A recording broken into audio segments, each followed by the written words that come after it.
ngenkosi yethu Jesu Kristu. Amen. Siyambonga uNkulunkulu bazalwane osigcinile namanje usasigcinile. Amen. Siyabonga Mamjanjali Umkhuleko. Thank you for showing us the grace of God. Ukuthi uNkulunkulu uma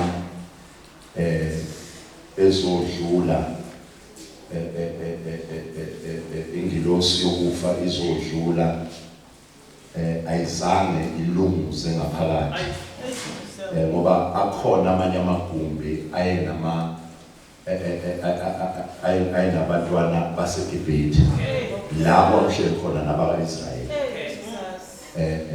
kodwa ngenxa yokuthi kwakunegazi yadlula ayizange idluliswe ukuthi ababephakathi babenjani yaqala zigazi yayisiyadlula into edlulisayo igazi.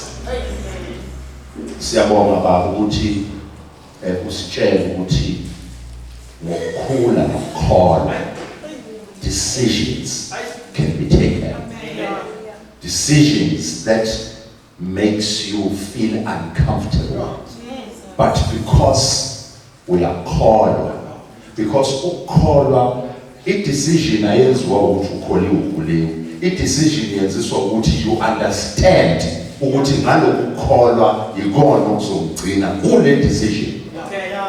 Hayi ukuthi uma ukholwa ukhuliwe uyahamba uyohlupheka.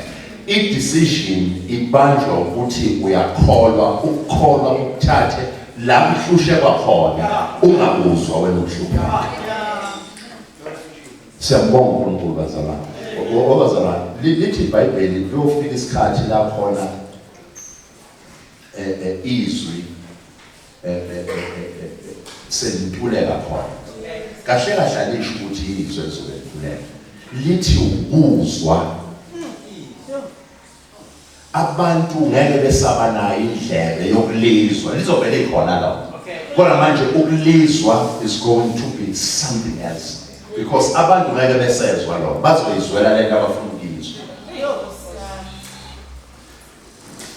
Namhla bazalwane ngizokhuluma nje ngomusa kaNkulunkulu ukuthi God is a God of grace. uNkulunkulu bazalwane uthe ubaba mayikhuluma there's something new engibonile nje nami ngoba ngibhayizela ku YouTube lapha enkonzweni ethi phuze umthonje. He spoke about uthando ukuthi sizalana ngoba sithanda uJesu. Ake sithi nje lapho leli verse lelodwa 1 John 4:16.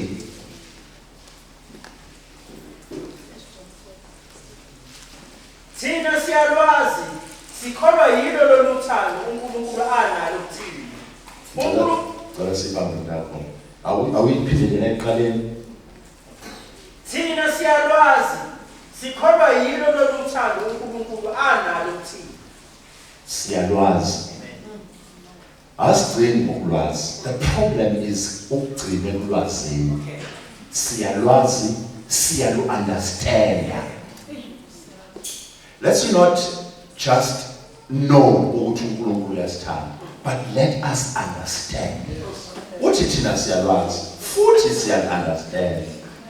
Understanding means ukuthi une-idea yokuthi what is it to be loved by God.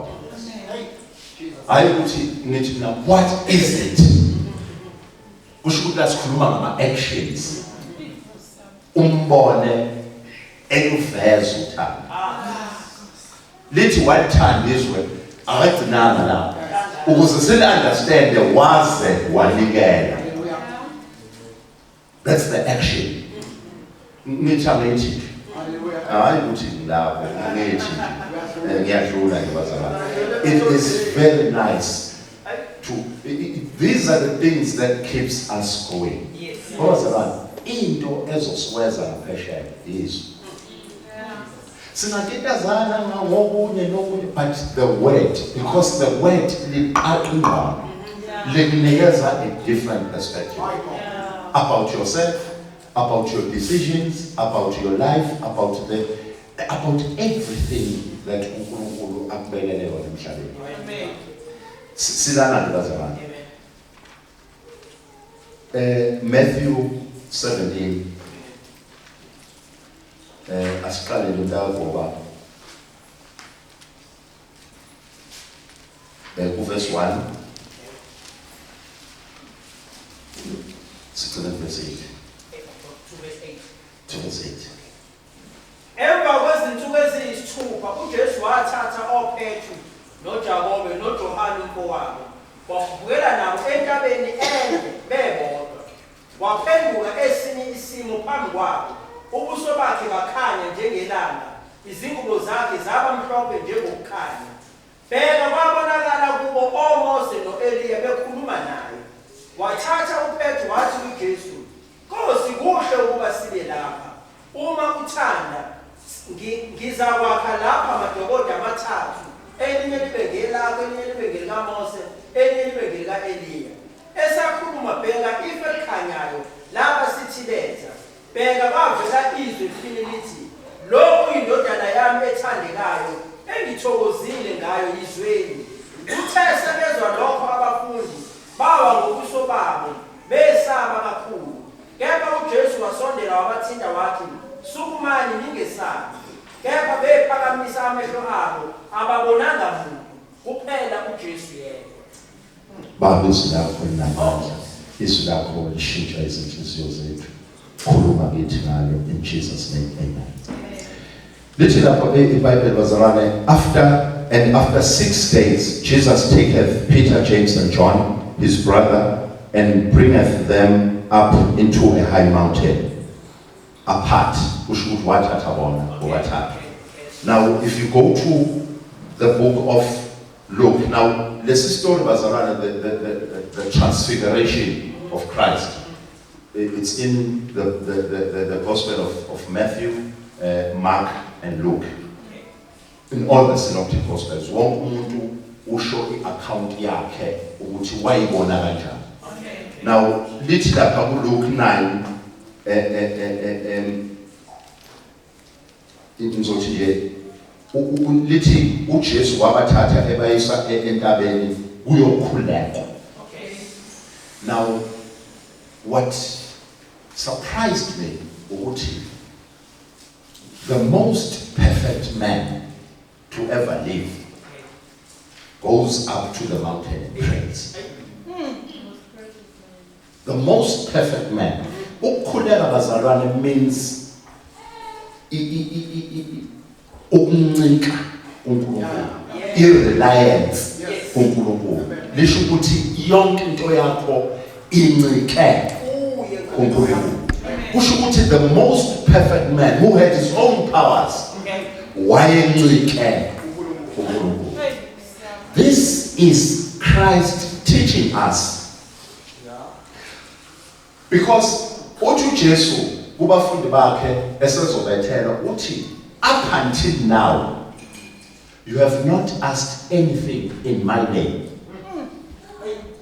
uJesu uma eyothandaza lapha entabeni, noma uJesu umethandaza, into ayifuna ukuyikhombisa ukuthi kuzofika isikhathi la khona ekuzofanele ukuthi nina bese niyathandaza. Kodwa ukuthandaza kwenu nithanda yingakho uma ucela egameni likaJesu akusho ukuthi end umthandazo wakho ngokuthi in Jesus name. Lisho ukuthi you are taking his position. Ucele ngathi uJesu othandazayo, uthandaza endaweni yakhe. Hayi ukuthi uthandaza ngegama, uthandaza in his position. Uthandaza othandweni uBaba emthanda ngayo uJesu. Uthi uma ngiguqa phansi ngithandaza, I have the same hopes and aspirations and expectations as Jesus did when he prayed to his Father. That is praying in Jesus' name. That is asking in Jesus' name. hayi ungayithandazela wakho umthandazo wakhiwe wena Hayi bo. lo wakho othi uma usuzoqeda bese uthi ke in Jesus name Ngegama likaJesu. Hayi. lo uthandaza uvela ungakholwa yilutho kulento ishoyo Hayi. uthi thandaza based on position. It's the position. Hallelujah. It has nothing to do with the name but the position. Because amaHebheru athi uYeshua kusho ukuthi masikuthi ke kusho masithi Yeshua kahle kahle uYeshua Okay. kusho ukuthi wena mawuthe Jesus kusho ukuthi uyisholo wakho Okay. ngaphela isilungu leso Okay. so it's not about the name because amanye bambiza ngokunye Hayi bo. but it's about the position because the position ayishintshwa igama Hayi bo. Hayi bo. Hayi bo. so if we pray and stand in the position of Christ, understanding his position. What was that? iBhayibheli likhuluma ngoKristu from eqaleni kuze kuyofika ku the book of Revelation. The old is the new concealed. Okay. The new is the old revealed. Ayikho lento ukuthi ngoba nakusekukhona elisha edala ayikho lonke le kwedala ubheka uKristu ngoba uma liqala ngaye uma ungavulela iBhayibheli ubheke ekugcineni ukuthi ku-Revelation into igama lokugcina ubheke ukuthi kuthiwa lapha uzothola ukuthi kukhulunywa uKristu mali livala ngayo leli iBhayibheli uNkulunkulu ekhuluma ngothando lwendodana yakhe usho ukuthi ke mhla yavuka lolo thando the same love is restored unto you wena kwakumukela yona. That is why the law couldn't survive and the law cannot make anyone perfect and anyone holy because the law is holy but it can never make you holy. Because the law it thou shalt not. It assumes its strength from you, which you don't have. Umthetho uNkulunkulu wayewulethele to put man to the end of himself. Ukuthi umuntu azi ukuthi ayikho into angayenza, yonke into umuntu udinga a savior. Uthi Paul, who is going to save me? Kusho ukuthi umuntu ozokusave ngaphandle akasho ukuthi how am I going to save myself. The law had its time. Uma ufika umthetho wafika wazana ushilo umfundisi no umfundisi uMmani la last week theology uthi ayikho uNkulunkulu into angayizamanga ukusiza umuntu abaprofeti umthetho ama-judges wathi abaKristu ayikho into hayi ukuthi uNkulunkulu wayethi wayefuna ukukhombisa umuntu because umuntu unenkani wayefuna ukukhombisa umuntu ukuthi ngifuna ube namakhosi wazama wathi ngifuna ukuthi uku-exhauste konke so that you will understand ukuthi you will need a savior ukuze mayifika le savior ubusulambile ukuthi kodwa yini umuntu angayithola ezomsiza kule uthi uJesu take my yoke ngoba lamlilula akakhuluma ukuthi akasho ukuthi labantu bafice emasimini belima begaxa amajoka lana befudula ukhuluma ngabantu abagqilazo umthetho because umthetho ufuna into kuwe umthetho uthi thou shall not cheat akazi usho njalo kodwa usho njalo uthi don't commit adultery but awutshela ukuthi how to love your wife uthi nje thou shall not commit adultery bese kushiya la umthetho usho ukuthi how do you pray uthi ungenzi nje into ebhedayo the law is God's perfection but it can never make you perfect Yingakho bonke abantu ababeya kuNkulunkulu in the Old Testament ababengazange bahlanjulule negazi likaJesu, uNkulunkulu wayeflathela, babengaboni ubuso bakhe, ngoba every time mawuya kuNkulunkulu ungayi kuJesu ubona ububi bakho. That is the law. The law shows you. Literally, by the law is the knowledge of sin. Umthetho usufuna ukuzokutshela ukuthi ufuna ukukhombisa ukuthi uyinto emanapha lapha kanjani. Bese unikeza uKristu. Asasindele. Hallelujah. Lithi ke bayahamba abawukhuleka. uJohn, uPeter, lithi abantu lapho no chance. Bayinika abayintabeni.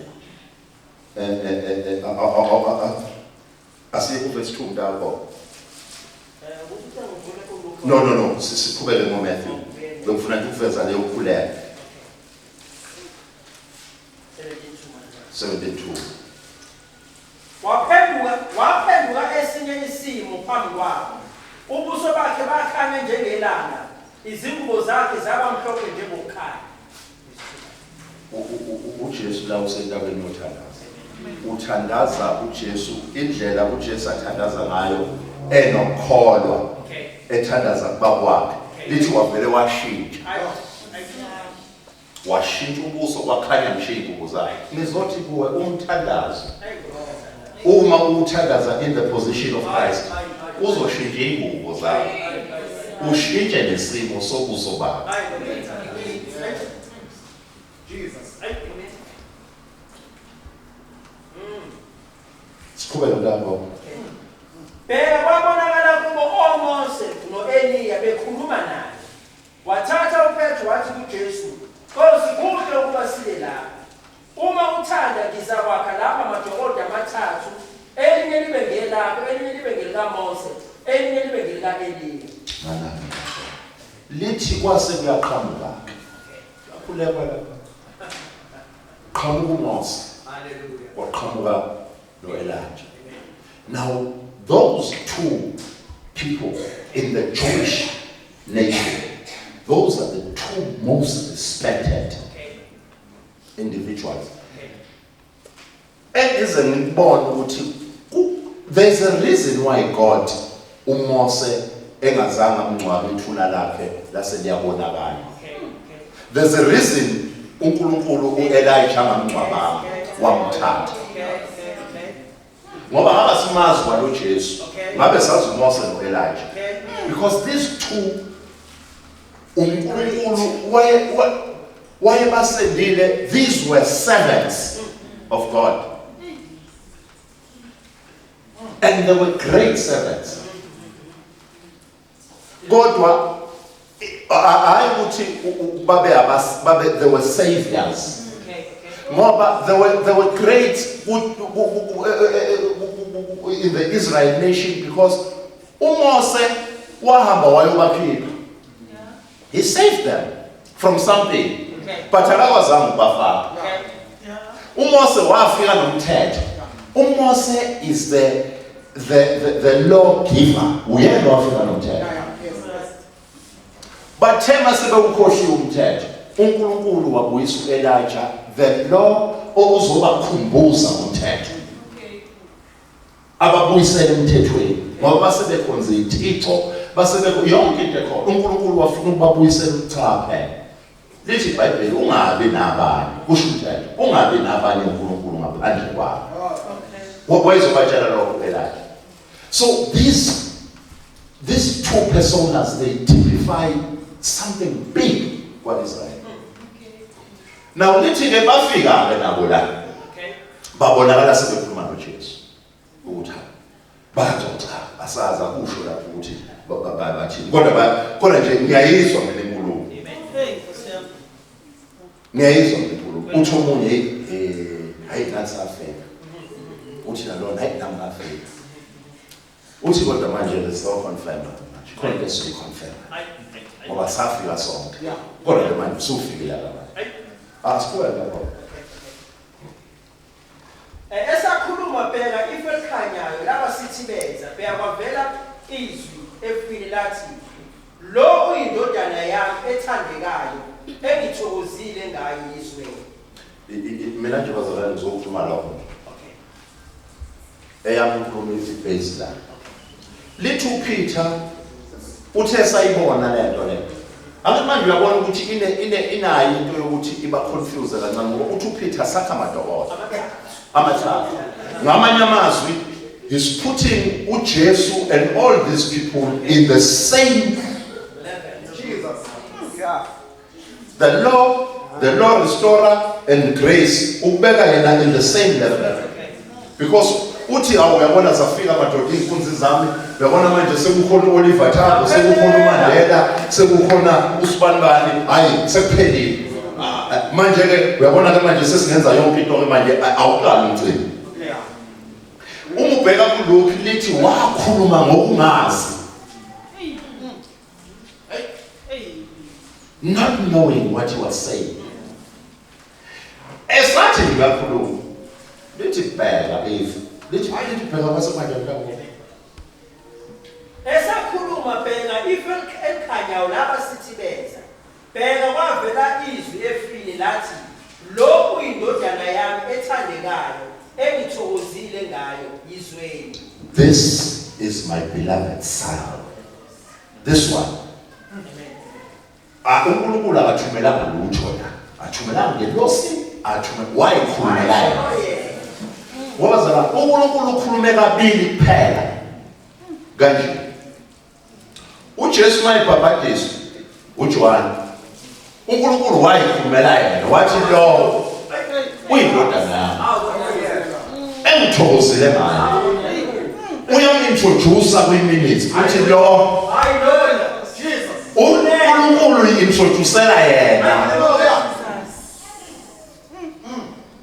hayi ukuthi uNkulunkulu uthumela abantu uthi la ikhonje ufike uintroduce umfundisi umalo lapha sahamba mina ngisawushumayela ngala uthi uthi lo kusukufana nje kusuma ubaba lo umalo lo umalo engithokozile ngayo uthi this is my beloved son in whom I am well pleased uyaqhubeka ke la uthi hear him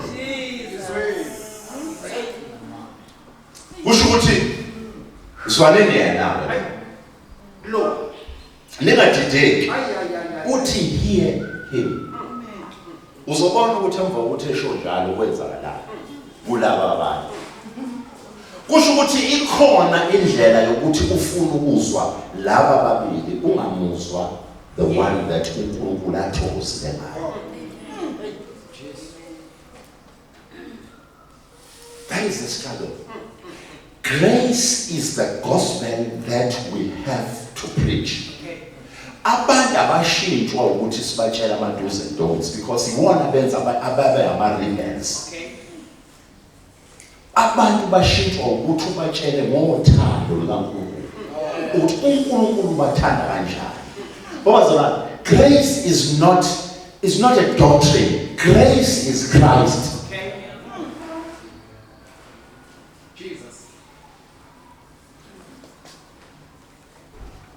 Uthi omunye ngiyeza la ngiyabuya la wasekwenzakala uthi omunye uma ke because there are people who are abafuna ukuthi i-law must come back because people are doing anyhow. People were doing anyhow when the law was there. Ube kuthiwa i-law was effective abantwana ba-Israyeli abashintsha Nkosi yami bahlukulundela kuwo lo mnyaka because the law just is a mirror izokukhombisa ukuthi umdinga kanjani uJesu.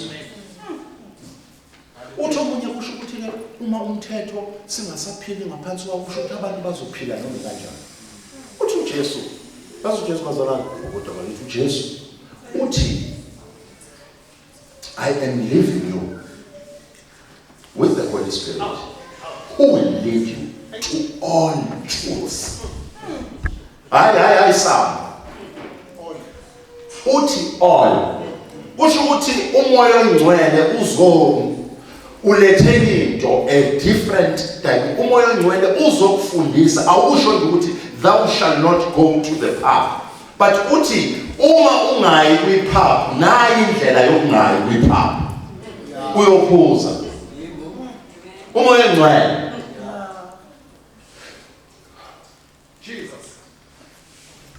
the Holy Spirit esishiwe nayo iyona le ekuyona ezosigayida to all truths. The flesh, what was that? uNkulunkulu uma eletha uJesu ezosusa izono zethu. Lento the ability to sin was not taken away from man. Yashila ngamabomu. Because what God did was he condemned sin, not sins. He forgives sins, but he condemned sin at the cross. Jesus. Kusho ukuthi emehlweni kaNkulunkulu isono akasasiboni mayibuka wena uma wamukela uKristu. Because he condemned and then he forgives. Lento yakho eyokufuna ukuyamba uyojiva efuna ukuthi he forgives that, but sin is condemned because isin iyona yenza ukuthi ufuna ukwenza lezi zinto ezenziwayo. Hallelujah.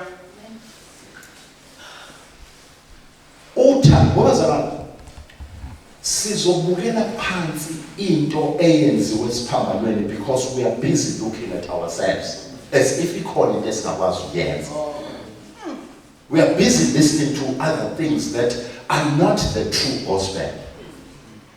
uJesu uthi thathani leli ivangeli usho kubafundi bakho nilihambise umhlaba usho ivangeli lakhe. Ukhuluma ngento ephilo uyena. Bambala akekho umuntu emhlabeni owakwazi to keep just the 10. Because lithi iBhayibheli cursed is the man ongakwazi ukuthi awagcina wonke. Shuthi ungawagcina u9 waphula eyodwa wonke. Ungagcina u9 wenze yonke into obusuhlulwa nokuthanda umakhelwane wakho. Ngoba uyamnqofa. Akaqedeli. Umeke wayibona inkukhu yakho nje ithi ispinach sakhe uyibamba ishuphu ekhaya. Uyifice isigave. But there is one, only one. Ngisho umhlaba ngikhuluma la ngwaIsrael. Ngisho emhlabeni uyedwa kuphela umuntu owakwazi ukuhamba into God's perfection of the law. It's Christ. Uhlulwa yini uvele uyithathele uKristu owakwazi kwenza? Uvele uthathele umfake. Hallelujah. Ngoba uyena ozokwazi ukwenzisa. Uyena lento yakho ufuna ukuzenza la wena. Hey, ngithola isiphambano sami leso. Gosh, right God. Thatha lo owakwazi kwenza.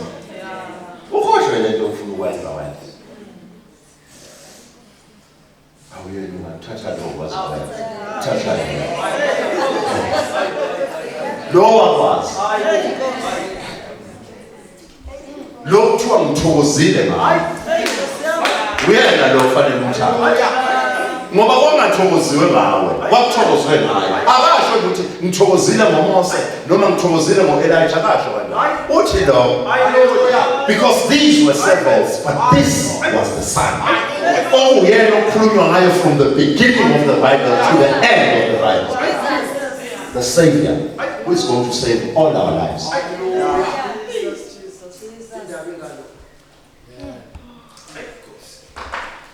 Lithi wathi lo uyindodana engithokozile. Him. Uqhubeka wase uthe sebezwa lokho abafundi bawa ngobuso babo besaba kakhulu.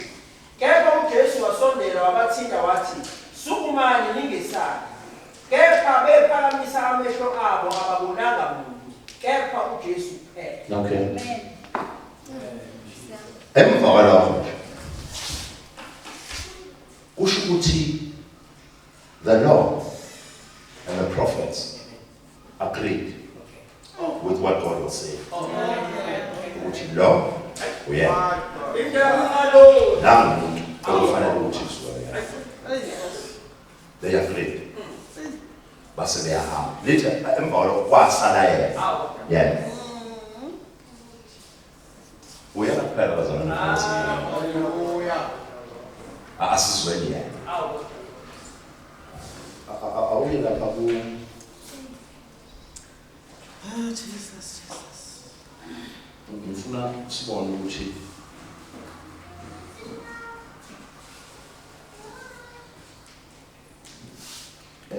asiqale lapha ku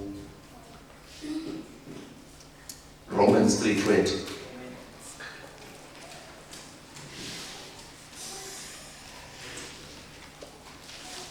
Ngokuba ngemisebenzi yomthetho akukho nyama eyakulungisiswa phambi kwakhe.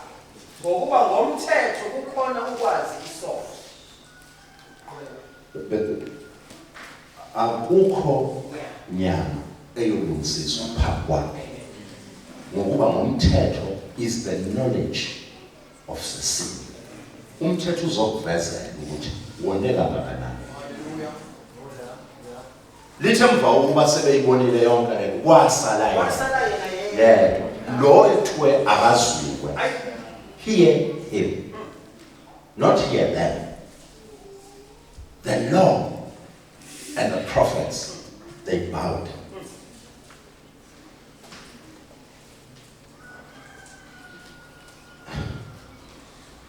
Akusikho angeke bazalwane sikwazi ukushintsha impilo zethu by trying to do and trying to do and trying not to do. What is going to change our lives is taking the one that did, not the one that is trying. Ayikho into esingayenza ukuzihlambulula kule nkinga esibhekene nayo. There is this myth yokuthi if you preach grace, you are letting people to do as they like.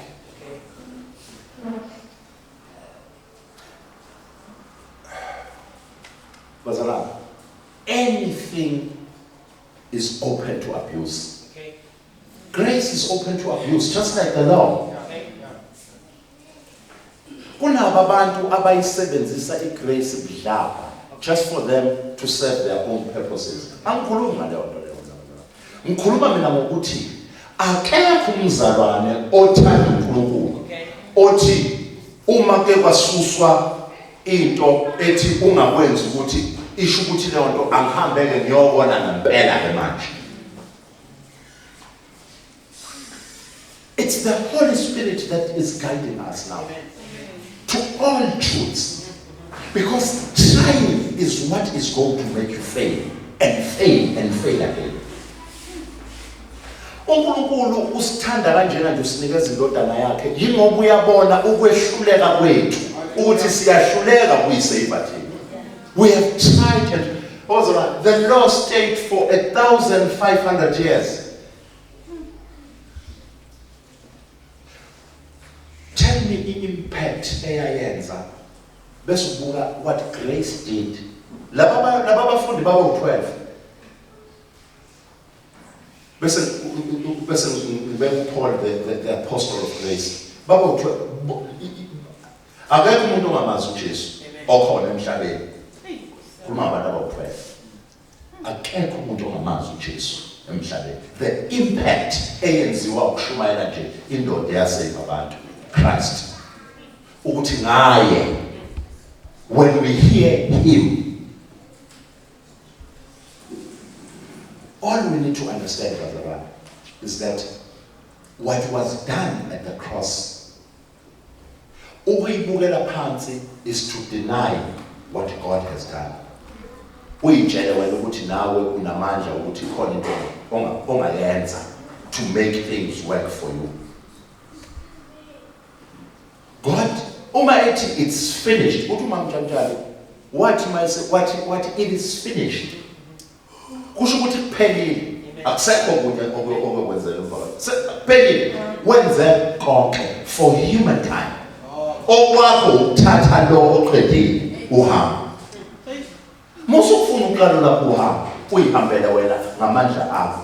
Akekho umuntu owakwenza akekho ngaphandle kaJesu. All we need is to just take Jesus, understand, not just know, but understand His love. Because if we understand His love, where's the bishop? In just let us so to no masses understand that uthando lika Jesu, because asizile la ukzo I'm not going to say to massage each other's egos, but I'm going to say asizile kumuntu thizeni, because the problem ezobakhona is to come to an individual.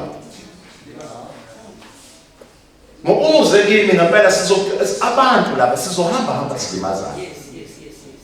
Uma sesigcobele into ezobe isiyenzeka ukuthi angeke sakwazi ukuza ngoba uba mtshantshali wathi mina wazalana ngisho ngaphikisana nalento engiyishoyo ukuthi hayi mina ngizwa le lokho akusho lokho. If the Holy Spirit says this is it, this is it. Angeke bese ngiyajika angize esontweni ngoba nakho ngizwile ukuthi bayangihleka bathi awude kakhulu lo ushumayela kanjani emide yangaka uzoshayisa phezulu erufini. Akungisizi ngalutho lawo. Angizile erufini, angizile ebudeni bami, angizile ngizeke uNkulunkulu. Awuyeni bantu ozalana la size uNkulunkulu. That's uyabona masingabamba le concept mina bazalwane ngithinte kakhulu. Masingabamba le concept ukuthi kahle kahle into esiyithandayo la uJesu. Asithandana ngithi ningathanda kodwa akungabi into ebese ibangani nothandana lwenu. Nizolimazana bazalwane. Angisho nina nami uzokulikazwe yimi nje. Ngithi ngiyakhuluma la lento kuwena i-sensitive. Uyabona? Ikuthinte kabi. Ulimale. Kanti uthola ukuthi noJesu awazi noma uyamthanda noma uyabona uphandle indawo. Uyabona? Zifuna noma sezikushayela ngempela. Uyihudula uze la ngoba uthanda uJesu. Uzenge uJesu. Uthi uyabona manje ngifuna ukubabhlokha bonke labazalwane wasefonini wasengqondweni ngizolalela nje uJesu. Uzomfihla uJesu ekhuluma. Guarantee. Hallelujah. Guarantee. Ngeke ungamfithi uJesu ekhuluma. Let's hear him. And they disappeared, which means they bowed. Yes. Yes. This is the gospel that we need to listen to. Uthe wathi ugogo kaMlungu lapha la ngishaya lapha emuva. Wathi ngelinye ilanga ezothandazisa nami. Angazibambizela ngogogo kaMlungu because umusha. Kodwa asibiyele lo. Ezothandaza mhlawumbe usisi kaMlungu, mhlawumbe asibeka sishile. Ezothandazisa la wathi omapoloba ngoba there's something eyenziwa yilaba bafowethu lapha emuva that sometimes I think ukuthi kuyofanele ngelinye asi appreciate and recognize it. Asikho perfect. uNkulunkulu uyabasebenza. Kodwa ilento abayenzayo. The fact that they keep on coming. Ngemoto yabo le ayasho. But they are coming.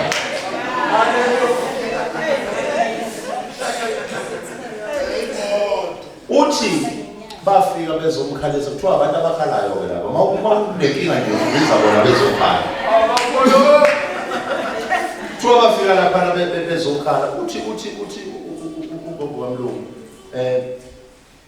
lapha ngasekhaya abantu bakhona abantu nje bamadlozi. Uthi bafika omapholo bafike bakhuluma uJesu. Uthi bathi abantu basekhaya ngiyaqala ibandle nje elingazange likhuluma indaba yokuhlaba lezi imbuzi esihlabelelana lakhuluma indaba yokuza livele nje lakhuluma uJesu ukuthi uJesu uyini umuntu. Now these are the people ababelindele ukuthi sizogxekwa la. Lana kuzokhulunywa kuzogxekwa izinto ezenzayo. Kodwa uma bafika bakhuluma igrace.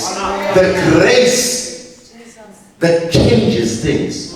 Ngoba lithi iBhayibheli teach them.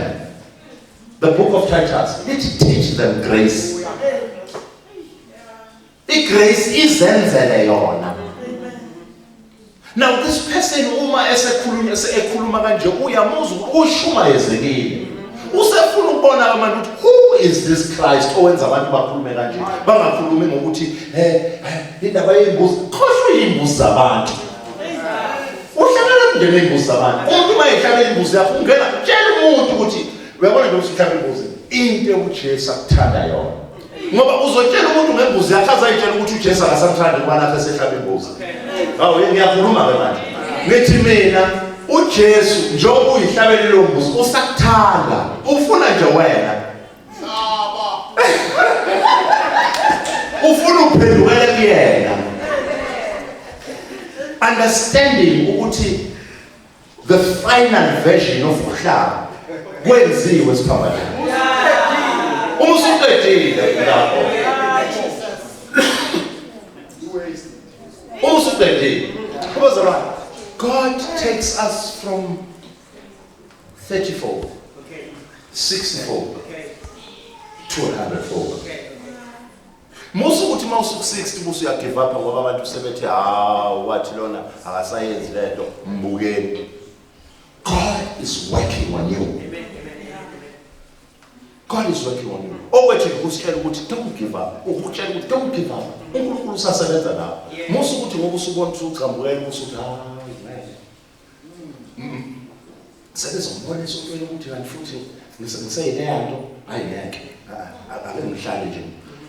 You are running away from God. You must run towards. Don't run away from Him. Ngoba yekela imbuzi zabantu. Khuluma ngoNkulunkulu noJesu. Uthi baba leli vangeli. Yes. Lathi manifakwa. Akasho ukuthi bathi mabesitshela ukuthi yekani imbuzi sayiyeka. Uthi lathi manifakwa. Lona livangeli leli kaJesu. Uthi uJesu ukuthi uJesu uthi sabona uthi sanibona sesilishini. Uthi sabahlangana nembuzi sathi isuka wena. Uthi sanayibona imbuzi yomkhululi. Uthi sabona imbuzi yembuzi deyiswa. Shwani imbuzi abantu. Yekela abantu. Ngoba uthando lwakhe. Inkinga simmeja uJesu, simmeja uNkulunkulu ngalolu thanjwana lethu Nkosi yami lolu mncane lolu bhedala la emhlabeni. Ayikho leyo leyo. Ayikho leyo. That one of us is conditional. It's conditional upon how you do things, how you behave yourself, what do you have. That is what is based on. Let it iBhayibheli wasifela sisasezolweni zethu. Wasithanda sisekhona ezolweni zethu. Akazange ehlise uJesu ngoba sithe hayi yabona Nkosi siyacela manje ukuthi awulethe uJesu ngoba sesiyayibona ukuthi siyabona. Weza nje khona simandekile sinjalo. Because He was demonstrating unconditional love. I don't know oluthi angisho lo angikhuluma lo mina oluthi akabande message le ya ngakutshela ngathi ngizobanga futhi mina nje angisayidingi lento wena angikhuluma lo ngikhuluma ngothando lwaNkulunkulu okudinga nembuzi yakho ihlabeni angazuthi le mbuzi ngena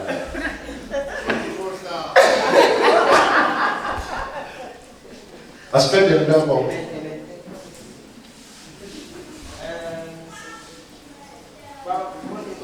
asize kuverse asithi verse 7.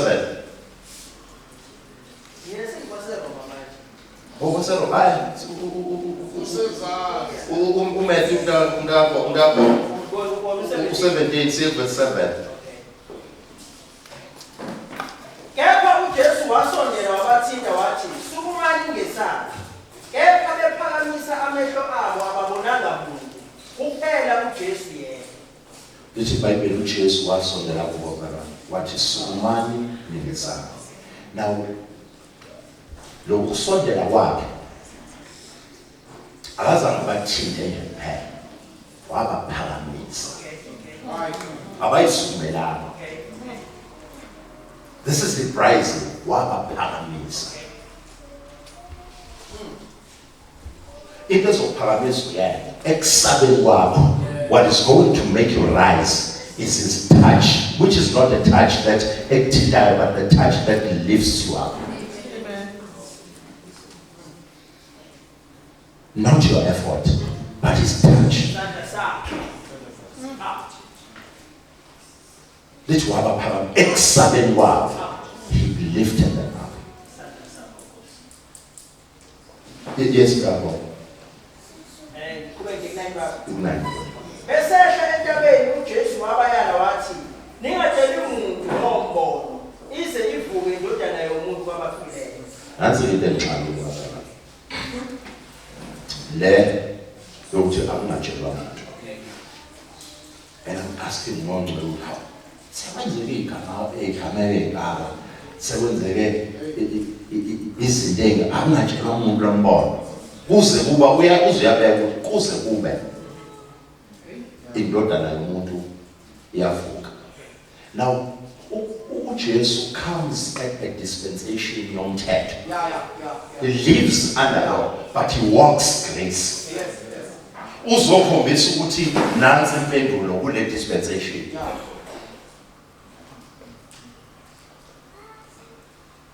Yonke into uJesu ayenza was graceful. Yonke. Ngisho sebembuza ukuthi imuphi umthetho uyawusho ukuthi nawo.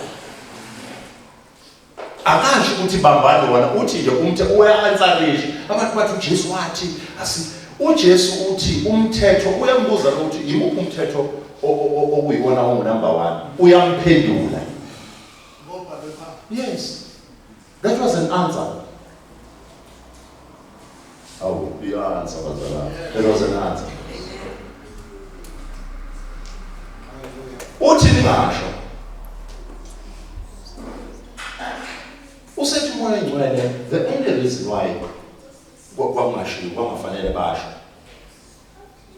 azavuke, because the time yokuthi kwaziwe ngegrace engafiki, the time yokuthi kwaziwe ukuthi kahle kahle umuntu ekufanele kulalelwe yena na sasingakafiki, because wayengakavuki. Ngoba babengeke bamlalele ngesikhathi somthetho, ngoba umthetho kwakufanele ukuthi azaye esiphambanweni. Hallelujah. Ukuzincwadi yamacala. Jesus. Grace is the gospel that we need to preach so that people will repent, because repent means turning towards God. Ayivumi ukuvuma izono uyivuma bani ya. Ungathi mawuyivumela izono zakho babazalana, ukuthethelelwa is based on God's abundance of grace, not based on your knowledge of your own sins. Mangathi confess njengoba zingaka nje susenzele Nkosi yami. Ezinye icabanga uJesu wazi waveza the purest fineness of law, ukuthi ngisho ukucabanga nje. Akufune yabona lento okuhamba ozala ungaboyiphaphela lento khona. Yabona lento okuhamba uphapha mina ngito ngaze mina kodwa la engqondweni uyachitha. No. Ukwenza konke ngakho.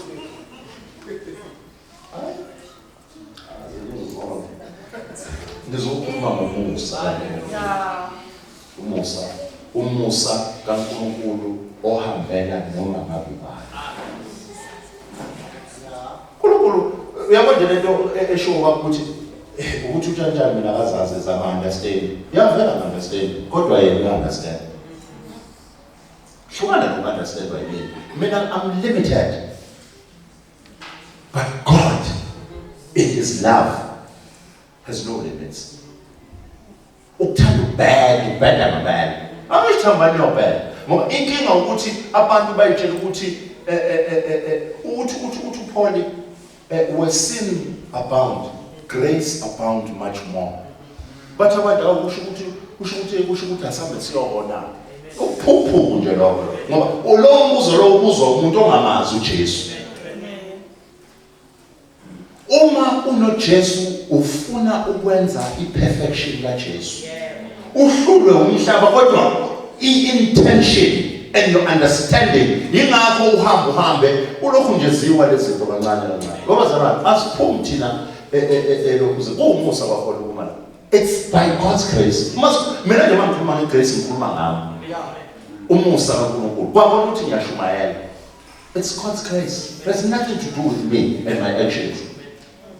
Hallelujah. Nisho wena ukuthi God can take you to places where you will never think ukuthi uNkulunkulu akusebenzise uNkulunkulu abese khipha amakhizana. Sengibala noma ungabamba konke okunye bamba nako nje. Mina angikholwa ngoba izinto ihamba kahle. Futhi angikholwa ngoba uNkulunkulu wangithola ngihamba kahle. No. I struggled with alcohol for decades. Probably 2 decades and a half. Mina ukuqala kwami to use alcohol was based on I wanted. You grew up as a timid child. Ngingane timid ehlonipha kakhulu. And I grew up around abantu besifazane. I was the only boy ekhaya. So sometimes abantu besifazane banakho ukuyithatha advantage just to push the boundaries. So because I was very timid, ngiyabonga ngenayo nje lento lokuzana, I used to take whatever it is that was given. Until when I grew up, I realized what khona izinto ekufanele ngabe angiyithathi la. But because baningi kunami. Kodwa ngathi mangishaya la. Ngathi mangibavela ngababona ukuthi laba abantu bengisamanela. Isibindi seplaka. Kanje njengoba esho ngakho. Isibindi seplaka. I saw no man. Laba bantu laba, this is how I should deal with them. That's how I started. I started because I wanted to rebel. But yahamba lento, it became an addiction. It became a bad habit. I remember I used to hate alcohol when I was still 16, 17 inside the netball. I hated alcohol because I could see what it did to football players. Because I used to love football. Namanje ibhola ngimubi bayazi labangazi. I struggled. After that, I stopped, I drank, I stopped. I couldn't cut it for 7 years. Njengoba ngibuya nje, ngibuyiswa ukuthi ikhona ke into ethinte. Ngifuna ukuba rebellious. No amount of shouting, no amount of threats, no amount of anything eyangiyelisa alcohol.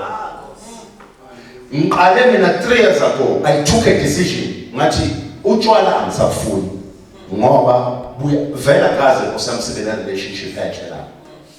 Ngathi angisafuni but angibiyekanga nje just like that. Kwenza nje kancane. Waqala uNkulunkulu wasebenza nami ekutheni lama habits ekade engi-expose kulento. The friends waqala wadila nami. The party waqala wadila nami. Ngaqhubeka awuyikhani bengokungithela nje.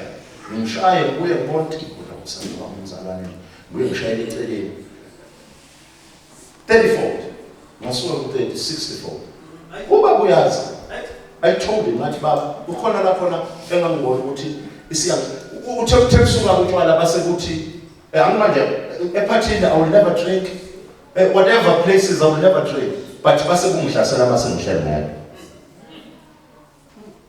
Ngithi nje manje ngasuka ngithi ngiyosebenza kuvele kufika into engathi yabona ethi ungaphuzanga manje ngiyakutshela ngincibuka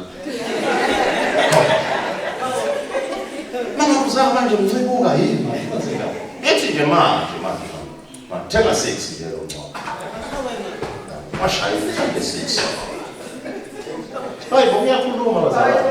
Uma umuntu onenkinga la. That's 6. How 6?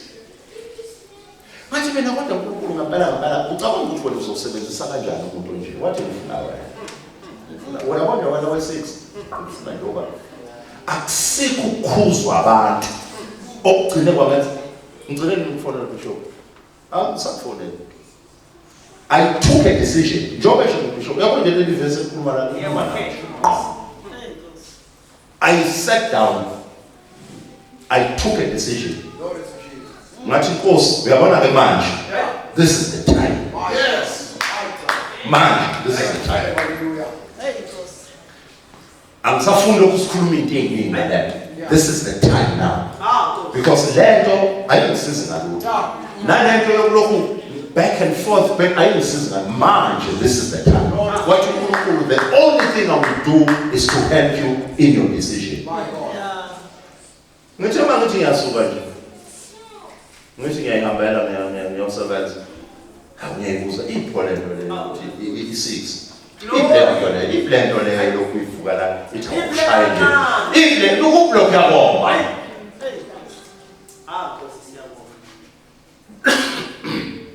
Ngikhuluma nawe. Le nkinga obhekene nayo. God uzokwenza Hallelujah. uzokwenza kancane. Kuzobe kufika isikhathi la uthi Nkosi la ngiyabala.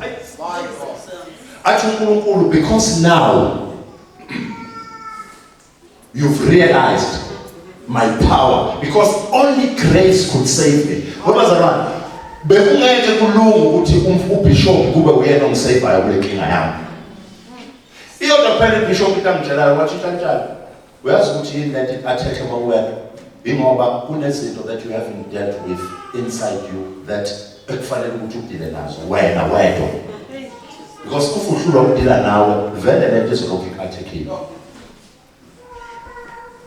That's it. Azangathi woza ngibeke izandla rababo aka.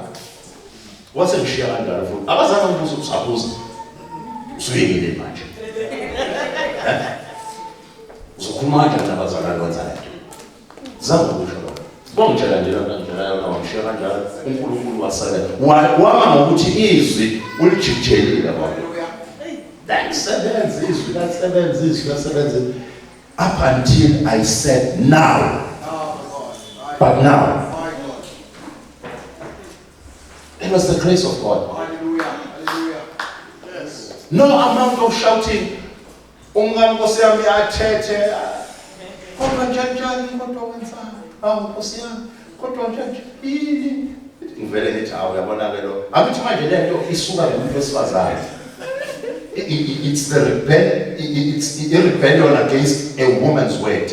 So vele maliza ngivele ngibona ukuthi usaqhuba le yakho usho uyitshela uma wami ngeke mina ngitshela wena mina Nkosi yami inkanyana ikhona ukuphela lengiboni ngithi uyabona ke manje ngizophuza lapha nalokho ke manje sengizophuziswa ukuthi uyakutshela hayi ngikhuluma mina ngisazoba nawe manje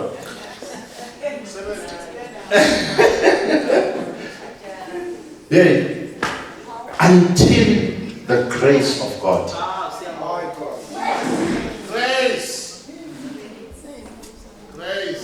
Until the grace of God. Keep on confessing. Ungayeki ukuthi lento eyenzekalayo kuwena awusiyo. Because we are quick thina ukuqamba ngento eyenzekalayo kuwe sithi uyiyona. We are very quick ukubiza ngesigaba. We are very quick ukubiza ngentombazane engayiphathi kahle. Ngoba uyiphathanga kahle. Hayi ukuthi intombazane engayiphathanga kahle. Uyintombazane hayi ukuthi uyileli igama ngengisho. Ukuthi intombazane engayiphathanga kahle. Musu uyayilesha ukuthi mina ngokuthi. Awaphuma ngewindi labeli. Singazukhalisa yilo. Usuyayinamathisela lelika usuma phuma ngewindi. Sekuze kusho nawe abantu basho njalo bathi nangu maphuma ngewindi. Nawe usho njalo. Don't accept that. Don't accept that. God, accept this truth. God loves you.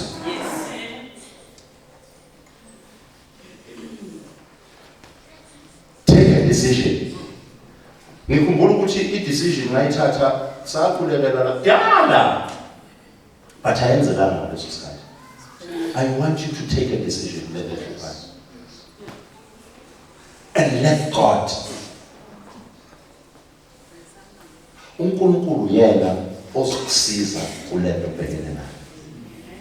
No amount. Lithi iBhayibheli, self-control is a result of the spirit.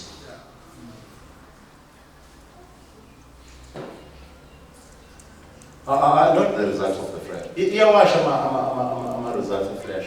But ama result is self-control is the if you walk with the Holy Spirit, self-control in you. Yeah, yes. God loves us. God is not watching and waiting to judge you.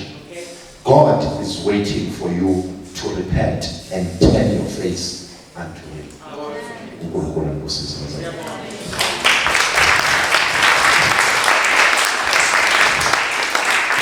Praise the Lord. Hallelujah. Amen. Hallelujah. Amen. Ngoba awufunde leya verse. Hebrews chapter 11. Awufunde leya verse. Ngiyazi kakhulu.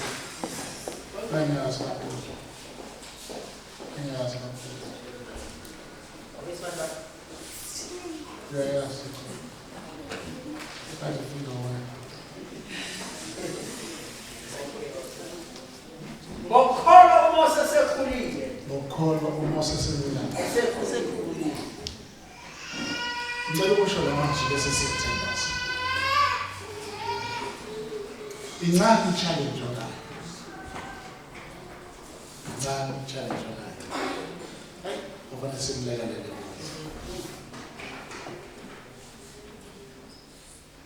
Ile ukukhula. Usheshe uhambe esikoleni. Uthi kusathiwa nje siyahamba. Kanti i-subject bisa-introduce. Ukukhula. Amen. Kunezinto esizenza ebunganeni bethu. Okay. And God is not angry with you. Ngokunethemba nokuthi uzokhula. Yabona ngabuyisi ngaba uphinde nje khanda mase uzushaya ingane ukuthi ingcwaliseke lapha. Ngoba this chance uyitholile. In actual fact, abaqaphelayo bathi le chance noma leli thuba lokushintsha ingane lapha ukhipha emngcwabile ufake clear. It's a time of bonding with the child. Jesus. Yeah. That is why at times umama okuzele ekuluza to aunt. Oh yeah. Usazayo abelethe ingane abese yendova u-aunt. Abese lahlekile isikhathi sokubonda. Lesikhathi ukhipha inabukeni ufake elisha. Bonding. It's to keep it up again. Ngoba i-attitude yakho ushintsha inabukeni. Awukwazi ukushintsha ufake imali isifone. Yeah.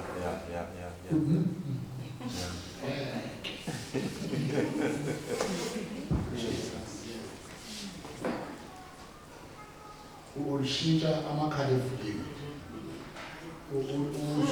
Uzwe leli phupho.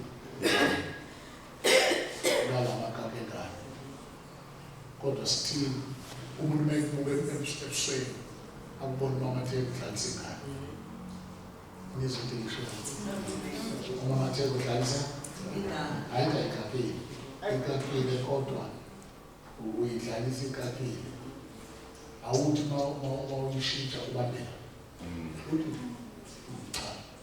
Uyishintsha ubheke kuyo omamatheka ukhipha inabukeni ubheke eceleni ufake elinye and you carry on nokudlala naye.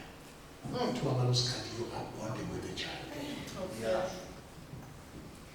lengane then develops uthando lwakho izigcine imlibalo mawakhe isiyazi lo uyishintsha inakeni yezwa enye kuthiwa uma labantwana ethu azalibala angafuna ukuyincelisa ukuyincelisa ingane ibele. It is the time of bonding. Jesus. Laba abasheshe bayilahle bayifaka amabhodlela imali ibhodlela ingasabe ithola ithuba lokufika ibele ingagcina noma umama khona ingane ikhula zithi ogogo bazoma ngoba yizona abazibonile esisiyathandaza ngithi mina le grace uma ikulanda yezona ikubeka kufanele wena ujwayelane nayo ubonde nayo wena i-challenge yakho sheshe ubaleke awuyiniki ithuba lokubonda nayo kanti ifuna ukuncelisa ibuye ikhumule nakeni yabona so fanele mawukakile ungabaleki kwi-grace uze ngenakeni lakho ngoba ngesikhathi ikhumula ngesikhathi iya irevileka i-nature yayo ngesikhathi irevileka i-nature yayo ukuthi noma mkakile ayinyanya leyo nto-ke isiza wena ngoba unamathela kuyo ukholelwe kuyo njengoba umtshali esho ethi abanye bakufundiswa ngegrace bacanga ukuthi kufaka ukona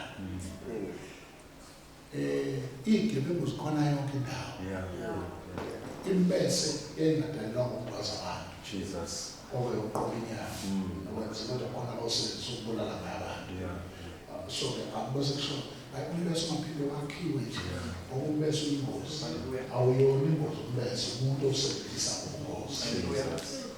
If you take advantage of the grace and abuse it, it's got nothing to do with the grace. Jesus. It's got to do with you. Wena wakho vuma igrace ikhumule nakeni. Hallelujah. Vuma igrace incelise ubonde negrace. Ngizomtshela imfihlo uma singahlala phansi sixoxe sonke siphumaphi ungabona ukuthi into esibeke la igrace. Hallelujah. Kukwathi noma izinto zifuna ukusithatha yebo into zifuna ukusithatha kodwa ukuthi sesithembe kakhulu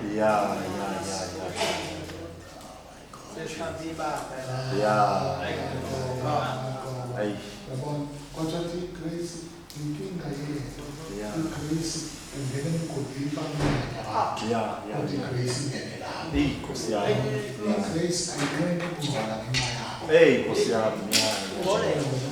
igrace ayingene ukungcola ngenxa yakho igrace iyakwazi ukufika la abantu beminyanya khona yona ifike izokutatulula khona ihambe nawe walk the distance with you igrace. All that I'm asking you, shaka na grace. Masikhuluma ngegrace asikhulumi yento, sikhuluma umuntu. Hallelujah. Ushade naye uthi mina ingane zababili. Ubusahlethwe uye phambili. Ngoba into enhle ngegrace ayihleli ngawo. Kodwa iyatatulula. Jesus. Dlula bantu. Grace. Khona ingoma esayihlalela nonkosikazi wami sishada ithi your grace and mercy has brought me through.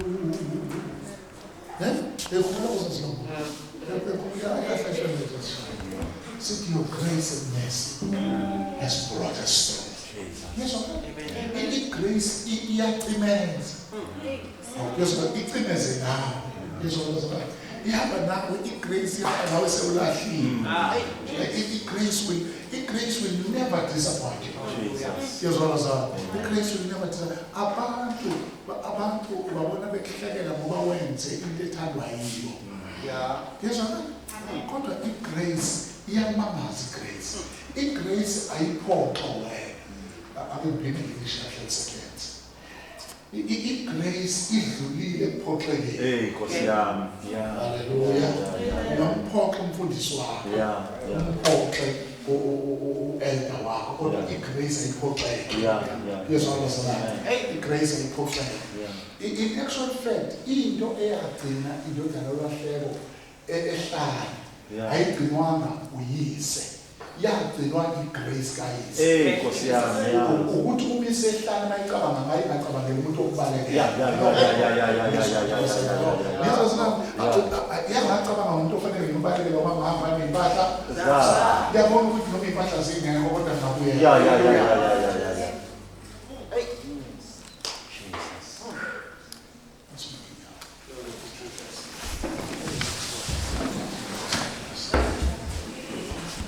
Ngiyakholwa ukuba inkosi ikhuluma kanje kuwona ifuna ukusisiza.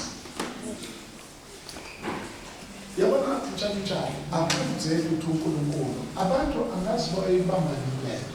Akwenzeki uNkulunkulu akhulume just for fun.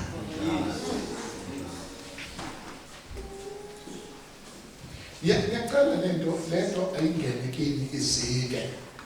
uNkulunkulu does not speak just to create ifana ukuba sibabaze nezozalane sibabaze. uNkulunkulu akakhulumi ukumbulu ukuhlakanipha. uNkulunkulu ukhuluma ngobelandela umuntu. Uyazi uNkulunkulu uyamangaza abantu kabazi umuntu melahleka ulahleka ezindaweni ezintathu. Uhlamvu lwemali lulahleke endlini. The scripture asiqondile uhlobo lwemali. Siqonda ukuthi kukhona abantu abalahleka besendlini. Khona abantu abangalahlekile abangekho phansi abalahleke khona endlini. Umoya ingcwele nawe ngagcina uyakhanyisa ashanelisise. Awuyezwa sana. Akenze sana. Ashanelisise ngoba kukhona amfunayo. Ebese bakhona imvu elahleka ehlala. Uyezwa sana. Ehlala. Ofanele mayizofuna kuphula. Yoyihlala yofuna. Kodwa bakhona laba abalahleka endlini. Namhlanje uNkulunkulu masuthi akafuna abakuthi ufuna abalahleke besendlini. Abakhululelane nomusa. Hayi ukuthi umusa ubadedelile. Bona badedela umusa. Bakhumuke emseni. Kukhona abantu that are trying so hard to please God. So hard to please God. And akwenzeki khona. Niyazwa? Akwenzeki. Uthi usuzame lesikonto zamila nelodwa nje. Likumzukuzuki la. Enathi ngavele kuuhlombe nayo. Ngoba ikhona le babambene nayo. And kuyabona ukuthi ilanga liyoshona nayo. Amen. Kukhona abantu abazama so hard kodwa kuyahlulekeka. Uthi bakunjani uma ubona uhluleka. It's not the devil. It's God ezothi wena ngeke wenze ngamandla akho. Hallelujah. Yesu ngeke wenze ngamandla. And enye izinto yilezo ukuthi kuzanywa ukuthi utshengiswe ukuthi umbonakalo ngaphandle ungaphakathi. Hey Nkosi. Jesus. Uthi Adam ilomfazi. Yeah. Way. Nkosi. Uthi Nkosi besihleli kahle uyazi. Engabikho because wafika kwaletha umfazi. Manje sekonakele nje ngemfazi ufike.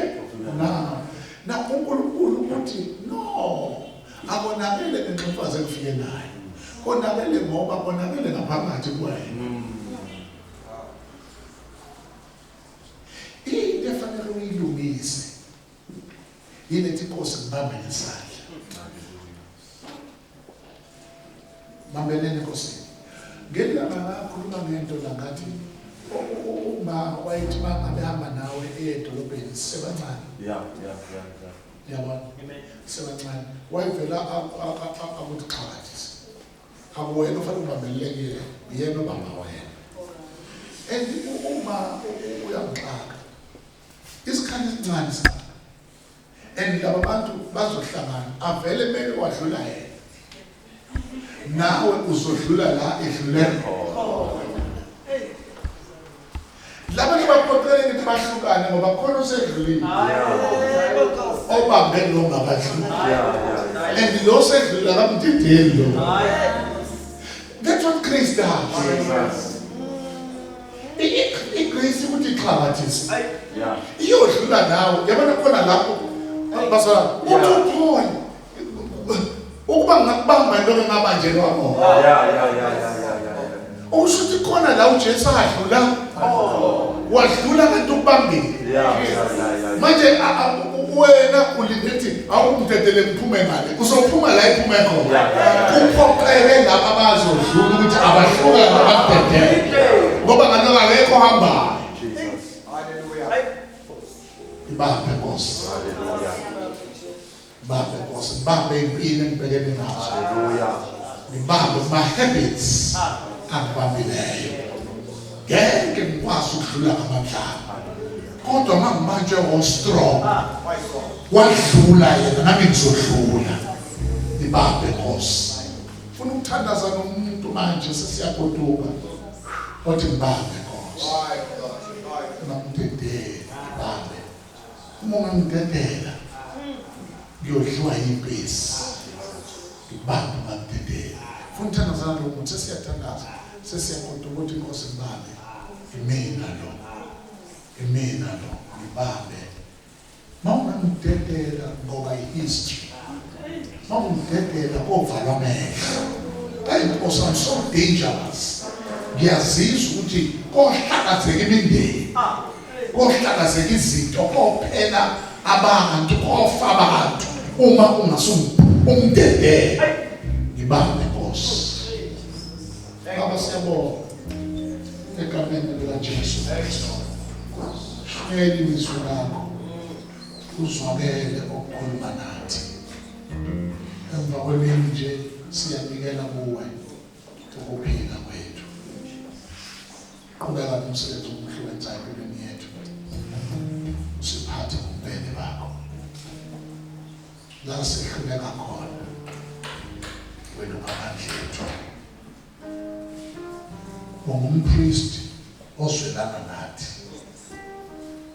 Understanda yonke indlela esihambayo. Siyabonga egameni likaJesu. Siyabonga.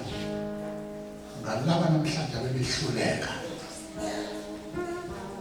Kodwa baphuma nabethi ngibambe Nkosi. Bambe Nkosi. Uma ngiphunyuka kuwe. Uyophela ngami. Uyophela ngami. Uyophela impilo yami. Uyoshabalala amaphupho ebenginawo. Qhubeka nami Nkosi indlela yonke. Siyofika